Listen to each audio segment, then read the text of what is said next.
Howdy, folks, and welcome to Moose Podcast number 441, Iconic Western Symbol. How you guys doing this week? Trust you are doing well. My heart goes out to all the folks affected by everything from the fires in Oklahoma to the tornadoes. I tell you, Mother Nature, she's just not a happy lady, and she is taking her out on us. So you folks be careful out there. And I'm really am quite saddened by events of the last week. So please take good care. As far as I go, well, this past weekend, Mother Nature didn't help my efforts either. Between wind, rain, and snow, sadly, my two airs got postponed for a few weeks. Not as dramatic as some of the other things that Mother Nature has done, but that's how it goes. I mean, getting skunked is part of the process. Just makes it a much sweeter later. This episode of the Moose Podcast is being recorded by the Adobe Beta Podcast using its AI voice cleaner upper. Yeah, it does a great job. Still at 50%. Somebody asked this past week. Yep, I'm at 50%. Seems to be the one that, at least for my voice, does the best job. But that's the Adobe Beta Podcast. Now, they create a transcript, which you will find on the blog post for the podcast on my website. You go to Spotify, you'll find the one that Castros make. You go to iTunes, you'll find the one they make. But you can go to all those places to find the transcript and or listen to the podcast. And remember, on Spotify, you can leave a comment. We can have a conversation. And I didn't have any this past week, so I'm hungry to talk. So, hey, rattle my cage, would you? I want to thank my good friends at Bedford Camera, bedfords.com. Now, these folks, they are truly our best friends. Besides having this amazing inventory with great prices, they know what's going on with life right now, and they have this very, very cool 0% special financing going on. So if there's gear you need for upcoming spring or summer projects, something you might need to expand your business, or perhaps just got to have that piece of gear and the tax refund doesn't cover it all, well, Bedfords will have it. They'll have the price. They have the inventory. They've got the expertise so you get the right piece of gear the first time. They'll take care of that financing. And, of course, they've got the Moose discount after you're checked out. So please head out to my good friends at bedfords.com, either on the internet, via the phone, or in person in one of their many stores. They're there to help you. So I have a book recommendation this week, kind of goes with what I'm talking about. For every probably 10 or maybe even 20 bird ID books that come out, one might come out on mammals. Whatever it is, you don't see people doing mammal ID trips or, like you see people doing birding trips.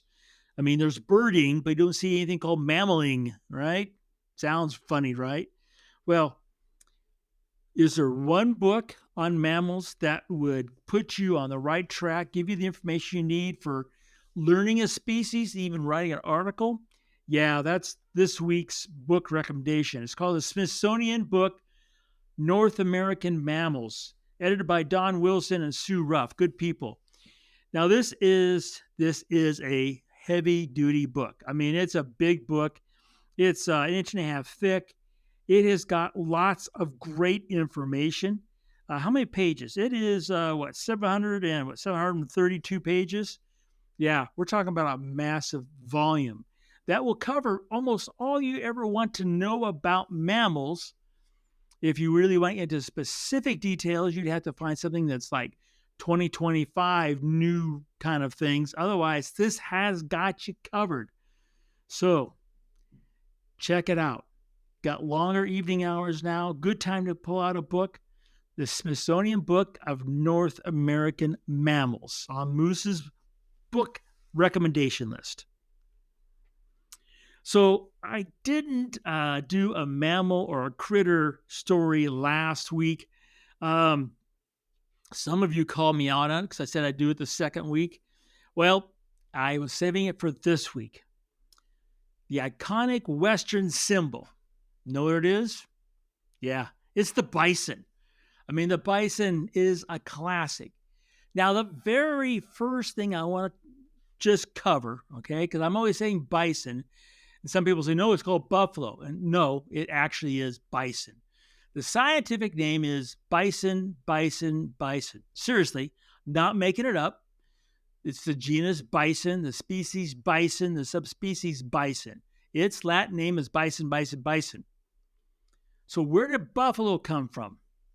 Did it come from that unfinished score left on a piano long ago about where the deer and the antelope play? Don't know. Most historians believe the term buffalo grew from a French word for beef, kind of the bastardization of BOEUF. And how they get buffalo out of BOEUF is beyond me. But then again, what do I know about writing and spelling and grammar? But I can tell you, we don't have buffalo. We have bison in North America, which, interesting enough, it was like 2016. In 2016, it was actually officially made the national mammal of the United States. Yeah, we're a little slow, but we get some things done. So, most folks know bison from Yellowstone, which has a population, it's around 4,000 to 5,000. In case you have forgotten, last spring, a white bison calf was born and was seen for what, 2 weeks, and then it's disappeared. Nobody seems to know, and I'm here to tell you, I've not seen it. I don't know where it is. I've asked folks, those that know, they say they've not seen it. They don't know what happened, but they're very rare. Most of the time, bison are a chocolate brown to a tannish color. Now, when they're first born, especially in the old days, used to be called red dogs. That's because that calf, which is about 30 to 70 pounds when it's first born, and it can be born anytime between March, like the ones that you'd see in New Mexico, like at Philmont Scout Ranch, all the way up to through May, which is typical, which you see in Yellowstone or Custer State Park. They have that orange red color, and it's when they first drop them, and they literally drop on the ground. Like I said, they're about 30 or 70 pounds. They instantly as fast as they can be. I mean, they're not like within seconds, but within a few minutes, they're actually standing wobbly, and they're good to go. Now, it takes a few months for them to start changing into that more classic chocolate brown that we kind of used to, and they get that more distinguished hump, which I'm going to talk about here in a moment. Now, why am I talking about bison at this point?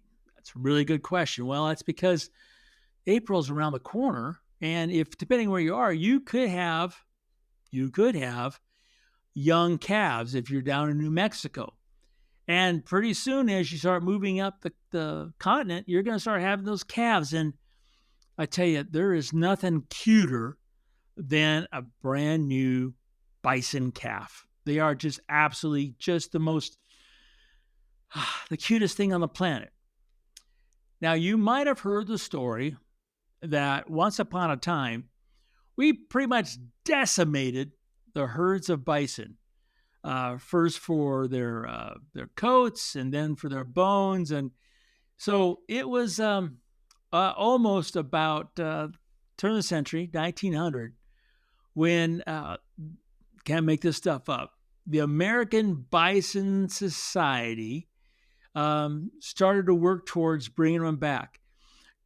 They started with a little group from Wind Cave National Park, which is adjacent to Custer State Park there in South Dakota.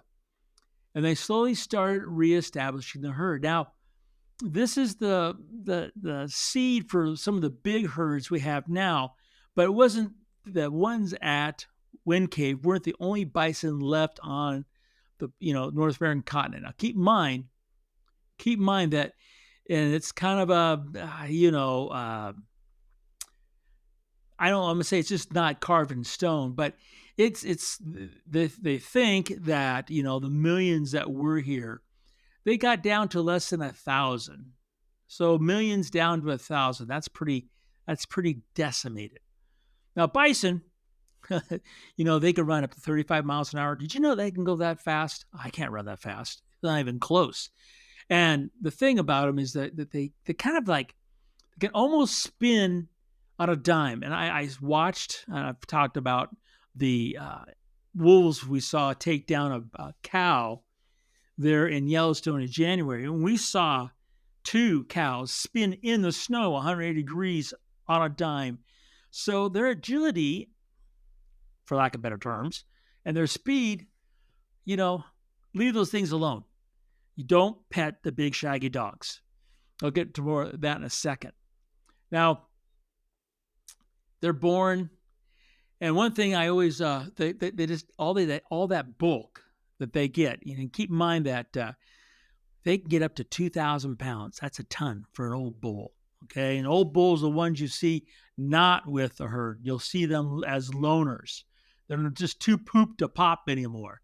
Those 2,000 pounds. That's just that's crazy, right?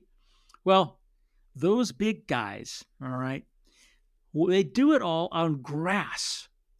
And a biologist once said very clear to me that in the springtime, they're like eating the cereal in a cereal box. And then in the fall and winter, they're eating the cereal box. But with their dual stomachs, they're able to process all that grass and get that huge bulk and keep themselves going. It's an amazing biological, machine.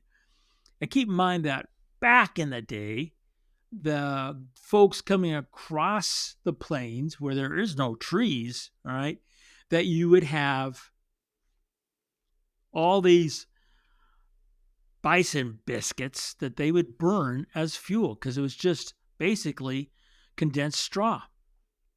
One piece of trivia that I want to pass along right now before I forget.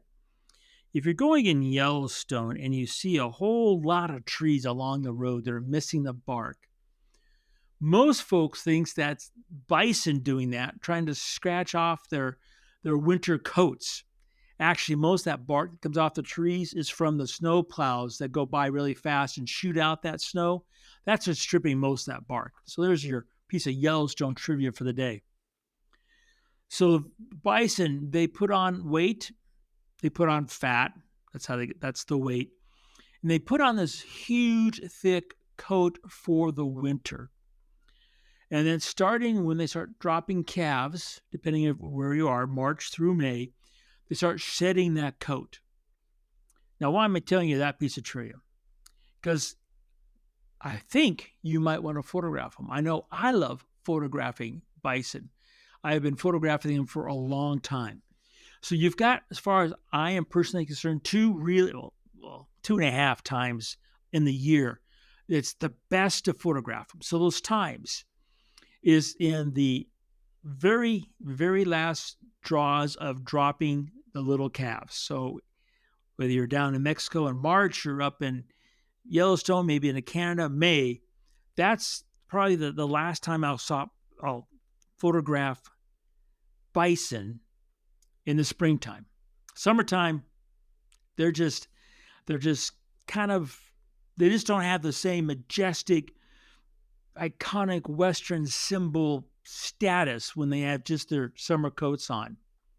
They start putting on the coats and they look kind of, some of them look really ratty. And you can go in Yellowstone some places and see big clumps of that fur blowing around. Now, starting in the second week of October and then going through November, that's my favorite time to photograph bison when there's a green landscape. I love it then. It's just gorgeous. And on really good, crispy November mornings, you'll have that green landscape and you'll have that thick coat, but you have really mellow light. So a golden tinge on their guard hairs, on their hump and their back. It's just spectacular. It's like this golden thread that's woven. It's just gorgeous. Now, the other little halftime of when I like to photograph them, and this is really specific, it's when it's at least minus 10, if not minus 20, and you've got snow falling. Snow will clump on their fur. They've got so much insulation insulation that the snow gathers, and you'll start getting what I call crusties. You'll see little snowballs, and some of the big bulls on their bells, they've got it's about a grapefruit size ball of snow frozen on their you could call it their beards or bell. And when they have those crusties and they're all around their face and their eyes, that is absolutely when I love to photograph bison. And the days of doing that seem to be less and less each year, which is why I said it's kind of like a half little thing, because I didn't have any crusties this January, not a one. Now, couple pieces of trivia. So that big hump they've got this giant hump. Now, if you know anything about grizzly bears, you know their hump is part of their big muscles for digging.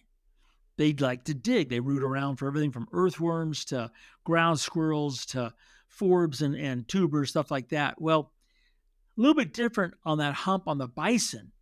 That big hump is to help them move that big head back and forth in the snow like a big kind of snow plow, but it goes sideways, and that's how they get the big drifts of snow cleared out to get that snow underneath. That's why they have that big hump. That's where their muscle is connected for their neck for going back and forth. They're kind of they're very much a throwback to prehistoric times. Their ancestors were much bigger, but they're highly evolved for the world in which they live in, which is kind of really cool. Now let's talk about photography. Let's first start off with ethics. Now, our National Park Service, I don't know if you are aware, is going through some really hard times. A number of my friends are no longer employed, point blank, put it out there. After 22 years, boggles my mind. But anyway, staffing at national parks is going to be less. And it's not like they were really having a lot of luck convincing people and photographers last year to keep away from the bloody bison. They're not to be petted. They're not to have a selfie with. Like I mentioned, they do 35 miles an hour. They can spin on a dime. What are you thinking? Stay away from the brown, shaggy dogs. Don't need to pet them. So then, if that's the case, and thinking that humans being humans and taking advantage, what they say, when the cat's away, what will the mice do? Yeah, with less eyes watching in the national parks, like Yellowstone, hey, don't be part of the problem. Be part of the solution. Use a longer lens. How long? Man, 400 millimeters would be the shortest. I like 600 or 840 millimeter. So I'm using that Z600 f4 I got from Bedford's with engaging the internal 1.4. Now, why do I like the longer lens? Couple reasons. I'm going to look for the best light, not only for the bison, but for the background. And yeah, if I can get that really great headshot, I'm going to talk about that in a second, right? If I can get that really great headshot, then the background's not as important, but typically I'm getting that environmental shot because they're like everything else, their world's getting a little bit smaller. And with that longer lens, a couple of things. One, I can be a whole lot more selective of that background to tell a story, to include the elements that help that bison pop in the frame while excluding those that take the eye away from it. Next thing is, with that longer lens, I'm going to get a little bit lower in altitude. No, I'm not going to lay down on the ground. No, I'm not going to take a knee. I find topography, a piece of ground where they're a tad higher. It just has to be 6 inches. It doesn't have to be a lot. But I like to shoot them with a little bit higher. Shoot up on them. One, they look more majestic, they look more masculine. Two, and keep in mind, most of the time I'm shooting bulls, I'm not working with cows. The next thing is when you shoot up a little bit on them, when you shoot up, they kind of, they'll never ignore you, okay? And they've got good vision, but they tend to just go about their business. When you're eye level or above them, that's when you could get, into trouble, right? And I don't want to get in trouble. I don't get ran over. Moose doesn't like getting ran over. So with that longer lens, I shoot up a little bit more, a little more majestic. I control the background. And lastly, in this whole process, that longer lens kind of visually compacts them a little bit more. And so that 2,000 pound looks a little bit more like 2,500. It looks a little beefier. And I love bees. I love bison. I have some in the freezer. Don't get me wrong. Okay. But hey, it's just common sense, good photography, good environmentalism, good field ethics. Keep your physical distance. Use that longer lens. Now, last little thing about photographing bison, it's where to crop them. And I see lots of what I call awkward crops. Awkward crops are where you've cut off hooves or a tail or an ear tip, little pieces that, that's just too tight. That's an awkward crop. Another awkward crop is when you have maybe a vertical or they're up closer, you have a longer lens, is where to crop them, between their hind legs and their front legs. And here's the thing, you're not going to find a guide, a book, anything that says this is where to crop them or this is not where to crop them. You just have to look at them, and if it feels awkward, there's anything in your mind that says awkward, don't take the picture. Just wait, move, adjust. Awkward crops. Now, one of the most awkward crops is the headshot. And all I can say is you don't want your headshot to look like it's off some trophy hunter's wall of their living room. You don't want, that's a very awkward crop. Otherwise, I wish I had definitive examples of, to give you, but I don't. I just give me the heads up. Watch out for that awkward crop. Lastly, places to photograph bison. My favorite place for calves, for sure, is Custer State Park, the Black Hills. They're just it's just a no-brainer. And I've done it with a 200 f2 all the way up to the longest lens you can think of. Now, what about the big bowls, the big landscapes? Definitely Yellowstone. Definitely National Bison Range north of Missoula, south of Kalispell in Montana. And then another favorite place, which you just can't have, you have to have permission to get to, is Philmont Scout Ranch, down in New Mexico, which is, those bison are spectacular, and it's a totally different world because they're in cactus, and they're just amazing. And when you get down there, you realize just kind of how habituated the bison have gotten in those other parks with people looking at them, because down at Philmont, they don't really like us. If you get out of the vehicle, they run away. Literally, they're gone. And you can't.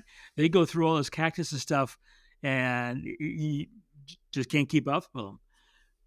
But that is, it's that time of year. Go out and photograph them red doggies. Have some time.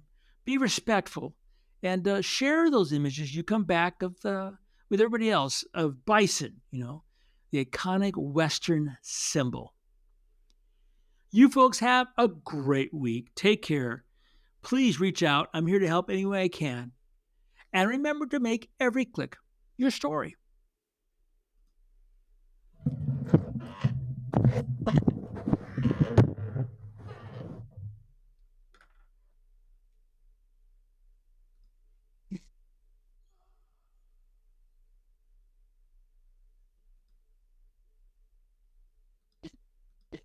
Ah.